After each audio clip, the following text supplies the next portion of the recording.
Okay, so starting at 41, you can skip this one because it's missing a dimension on the packet, but it says Frances brought a new refrigerator to replace her old refrigerator, shown above. Her new refrigerator has the same length and width as the old refrigerator, but is 8 inches higher. How many more cubic inches of space are in her refrigerator compared to her old refrigerator? So this is the old one. Now the part that's missing is the 3. It's supposed to be 30, so add a 3 if you want, or you can skip this problem.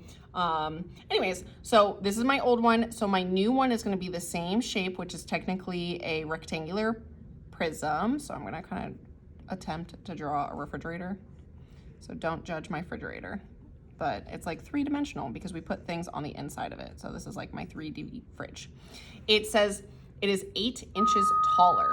So instead of a height of 62, if I take 62 and I add 8, my new height is 70 inches. The width is still the same, so I still have 30.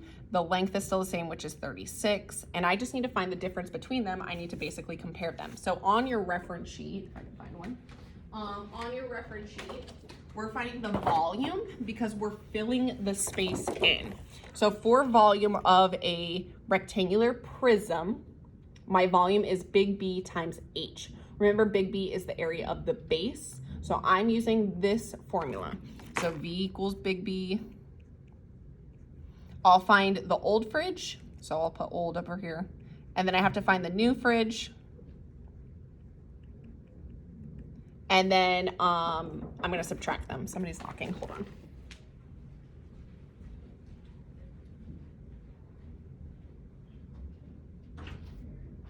I'm filming a video. Okay. It's gonna be a long video. I was gonna ask you if you can look at these cars. I'm gonna Cars? It's already filming. Like I'm already in the middle of it. Okay, okay, bye. Okay, so big B is the area of the base. So my base, if I think about this, it's a rectangle because the bottom of the fridge is a rectangle. So I'm doing length times width for a rectangle or base times height for a rectangle. So I'm using 30 times 36. So if I take 30 and I multiply by 36, that gives me 1,080. And I'm multiplying by the height of the fridge, which is 62. So my original fridge has 66,960 square cubic inches. The new fridge, the base is still the same. You're still doing 30 and 36 multiplied. So I'm still using 1,080. I'm just multiplying by a new height. My new height, we said, is 70 because it's 8 inches taller. So if I take 1,080 and I multiply by 70, that gives me 75,600. And then I'm gonna subtract them to find the difference between the two. So I'm gonna subtract them and that should give me my answer, which is 8,640 cubic inches, which is A. Going to the next page, 42. 42 says, cylinders A and B have the same height. The radius of cylinder A is twice the radius of cylinder B. So to use this, to understand this, what I would do is make an example. You could just have an example problem. So if I decide my radius of A is twice the radius of B, B is obviously smaller. So let's say my radius for B, I'm just gonna make a number. I'm gonna say 3. And then I'm gonna have a radius for A, and it has to be the twice the radius of B. So I'm gonna say I have a radius of 6. And I'm gonna test out this theory, and I'm gonna see which one would make sense. So for, it says how does the volume of cylinder A compare to the volume of cylinder B? So I'm finding volume of a cylinder. So if I look at my cylinder, my volume formula is volume equals big B times H. So I'm gonna do the small and I'm gonna do the big. And then I'm gonna compare them. Now the problem with this is big B is the area of the base. Remember, still, area of the base. My base of a cylinder, like a can of Coke, for big B is technically a circle. So I'm using pi r squared because I need the area of the base, and the area is a circle. So I'm actually using pi r squared for this, for big B. So I'm going to use my radius of 6 and my radius of 3 to find these. So I'm doing pi, I'll do 6 over here, and then I'll do pi 3 over here. So 3 squared is 9. 9 times pi is around 28.27. Over here, 6 times 6 is 36, times pi is 113.09. So that's what I'm using for here. So volume equals 28.27. And then I'm just gonna make up a height. I'm gonna say my height, I don't know, we'll say my height is 2. So times 2. 28.27 times 2 is around 56.54. Over here, my area of my base was 113.09. I'm multiplying by the same height because remember that the same height, I chose 2. So 113.09 times 2. And if your decimals are slightly off, it's not a big deal. You're using this as like an example problem to figure out which answer would make the most sense. So if I'm looking at these numbers, it says cylinder A, so this is my big one, so we'll say A, this is B. Cylinder A has half the volume of cylinder B. This is more than half. Cylinder A has twice the volume of cylinder B. We're not talking about halves, we're not talking about twice, this is a bigger gap. Half of this would be like 113, double of this would be like 112-ish. Cylinder A has 4 times the volume of cylinder B. Cylinder A has 8 times the volume of cylinder B. So if I take A and I divide by 4, that gives me almost the same exact answer, okay? So this is 4 times. 8 is too big. So if I take 56.54 and I times by 8, that's way more than A. So you can either go this way and multiply by 2, or multiply by 4, sorry. Or I could go this way and I could divide by 4 to think about this conceptually. Either way, it has 4 times the amount.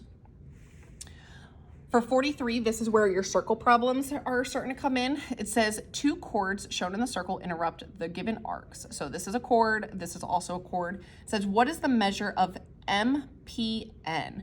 So MPN is this angle, so I'm gonna put an X here. Somebody's knocking, hold on.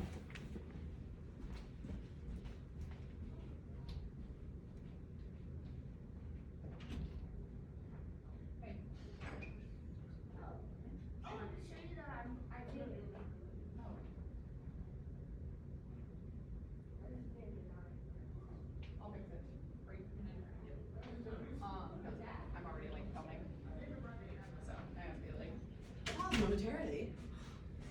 People are knocking. Okay, so for the circle problem, this one I put an X where I'm trying to find. So I'm trying to find this angle. So what the rule is we take the arcs that are formed by the chords, we're gonna add them together and we're gonna divide by 2, and that's gonna find both of these angles because vertical angles are congruent. So if I take 110 and I add 40 and I divide by 2, that will give me the inside angle, which I called X just for this problem. So that's my angle. So 110 plus 40 is 150. And then all I have to do is divide by 2, which is 75 degrees. For 44, it says parallelogram RSTU is shown. The perimeter of the parallelogram RSTU is 50 centimeters in total. So they give me the perimeter. Now, a parallelogram, we know a couple things. Both sides are congruent to each other. So if this is 3x plus 20, this is also 3x plus 20. If this is 2x plus 15, this is also 2x plus 15.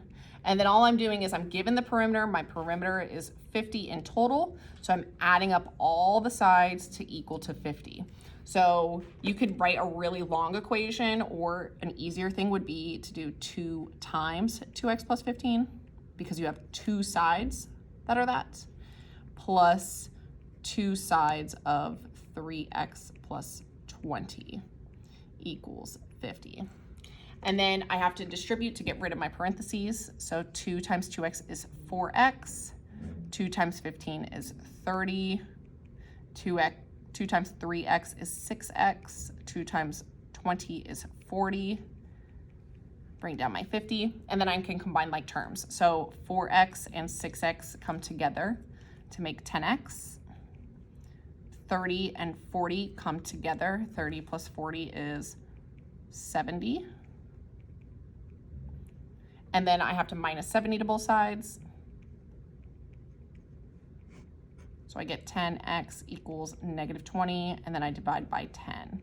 And it looks a little awko taco because it's negative, but it's okay. You can have a negative x. You just can't have a negative length. So the value of x is negative 2.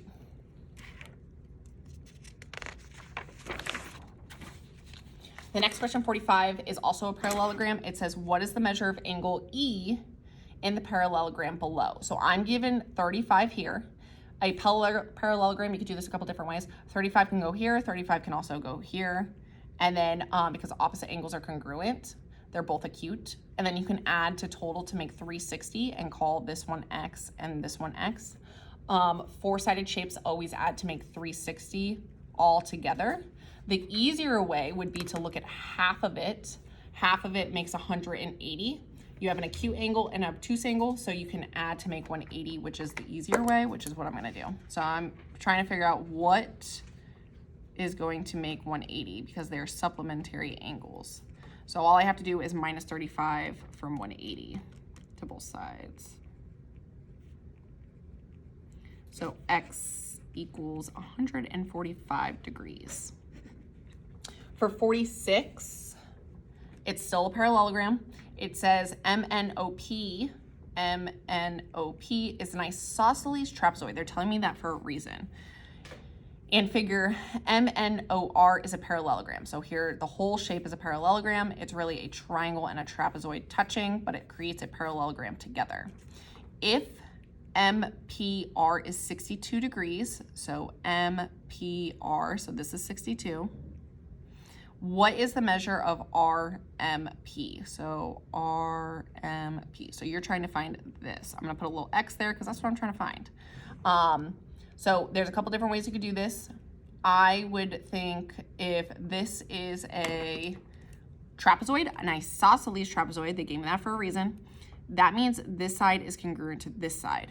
And if you also know that it is a parallelogram, parallelograms also have congruent sides. So if this is congruent, then this side is also congruent, which then makes this triangle an isosceles triangle. So you can put 62 down at this base angle also here. And then you know a triangle has to add in total to make 180 degrees.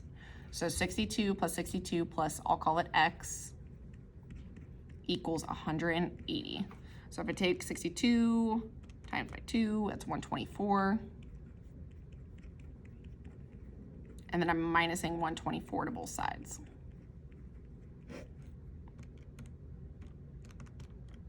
So x equals 56 degrees.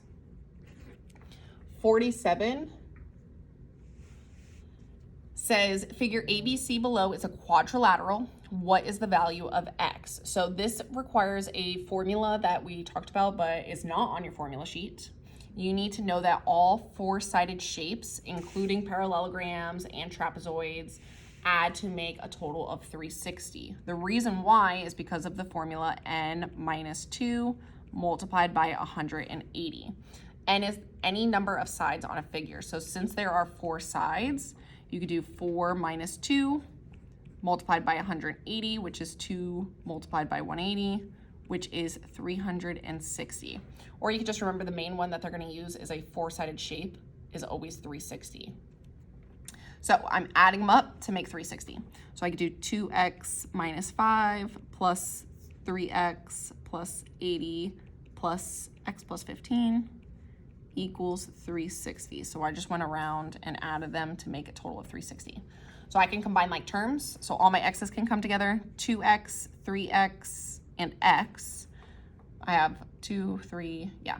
So 2 plus 3 is 5, plus 1 is 6x. And then I can combine all of my numbers. Negative 5 plus 80 is 75, plus 15 is 90, right? I just want to make sure before I write this. Plus plus 90, and then bring down my equals 360. So I can minus 90 to both sides. So that makes 270. And then divide by 6. So that makes 45.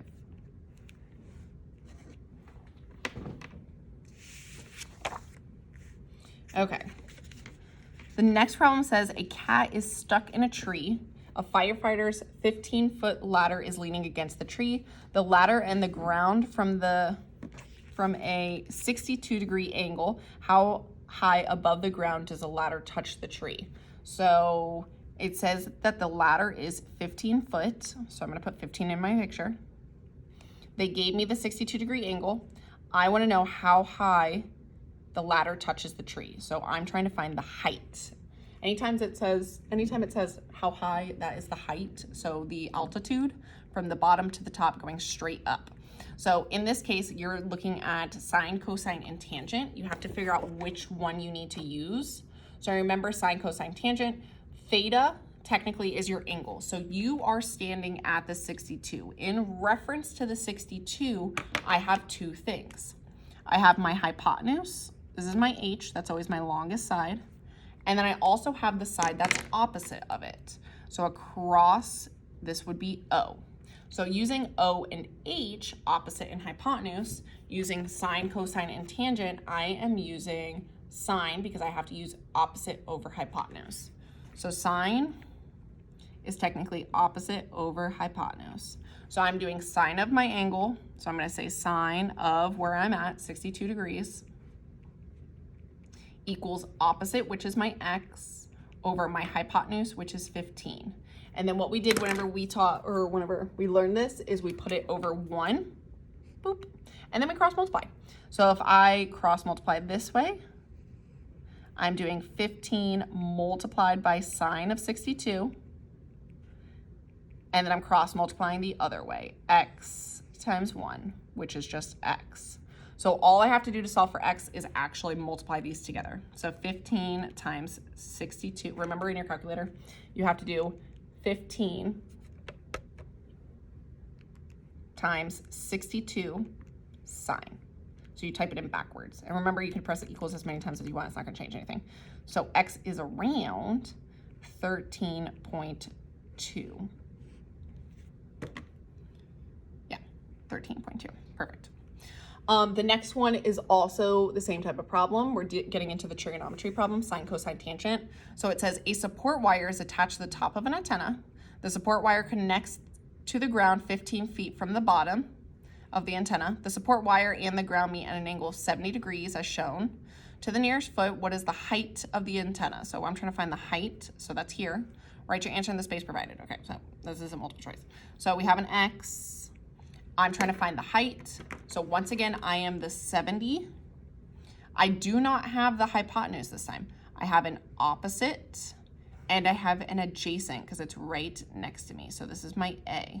So using O and A, I have sine, cosine, and tangent. I'm going to be using tangent because I have an opposite and I have an adjacent. It's the only one that does not use the hypotenuse.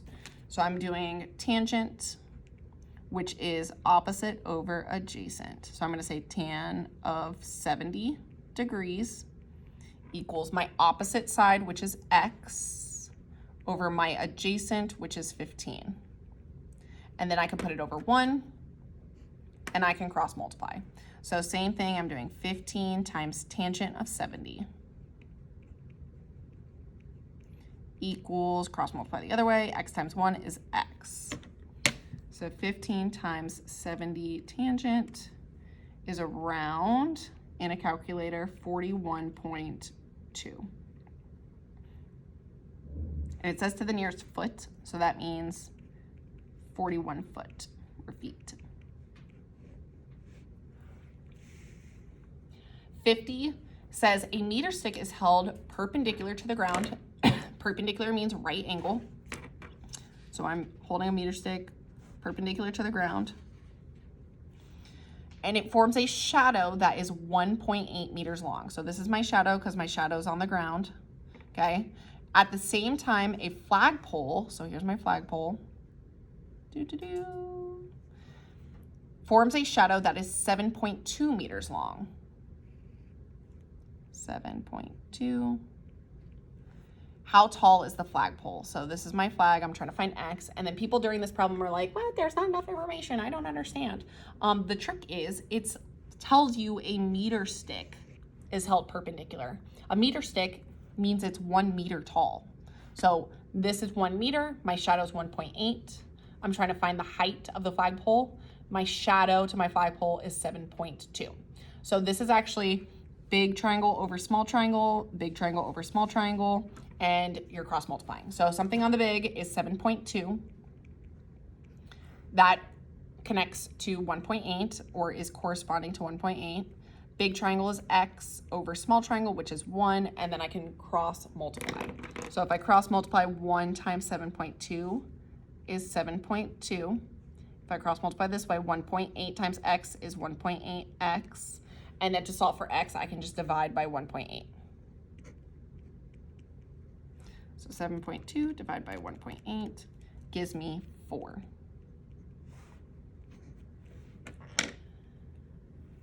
On the next page,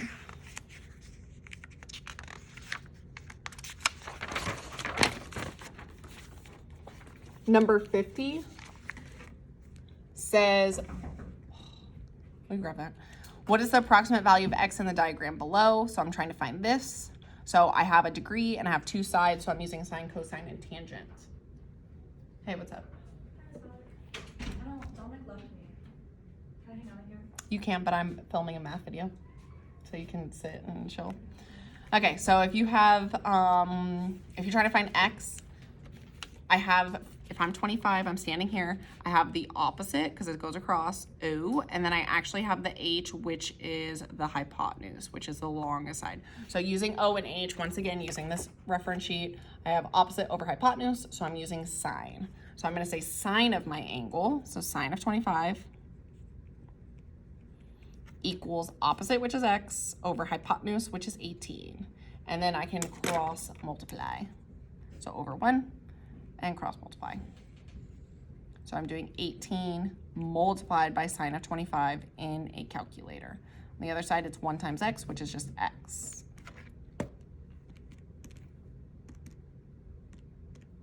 So X is around, oh my gosh, 7.6.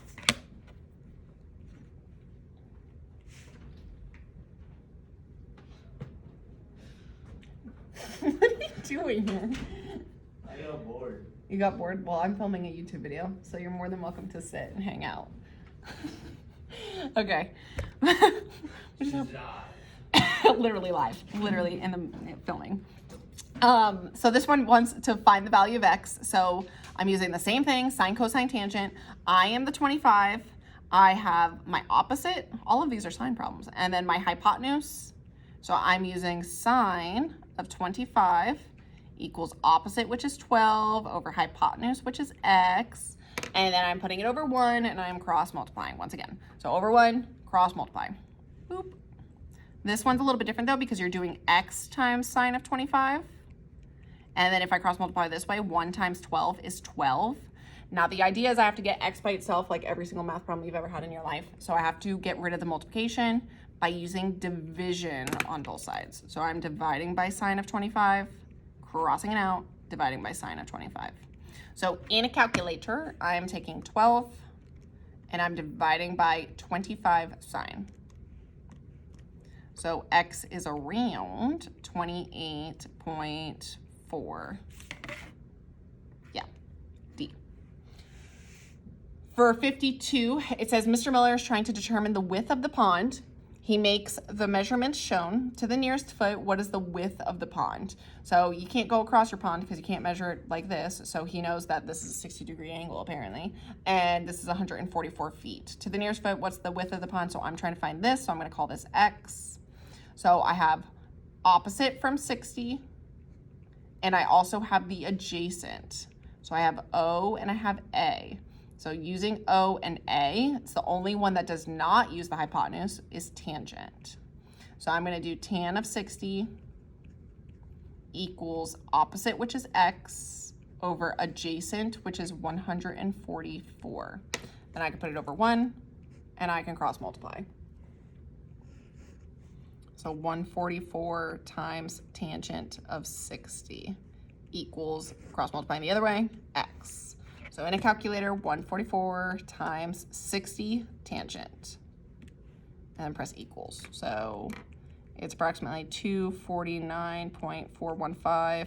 And then it says, write your answer in the space provided, what's to the nearest foot? So the nearest foot would be 249 feet because it rounds down. I don't even know what problem this is. 53. So 53 says a plane is flying at an altitude of 1,200 feet and is preparing to land at a nearby airport. The angle formed to the airport is 17 degrees. To the nearest tenth of a foot, how far is the airport from the airplane, or the airport from the plane? So this is where you're trying to find the hypotenuse, because you want to know from the airport, which is on the ground, to the plane, which is in the sky, how far that distance is. So my x is my hypotenuse. So if I am the 17, I am standing here. I have my hypotenuse, which is the longest side, and across from me, I have my opposite. So I'm using sine of 17 equals 12,000 over x. I'm gonna put it over 1, and I'm cross multiplying. So x times sine of 17 equals 1 times 12,000, which is 12,000. And then I have to solve for x, so I have to get rid of the multiplication, so I divide by sine of 17.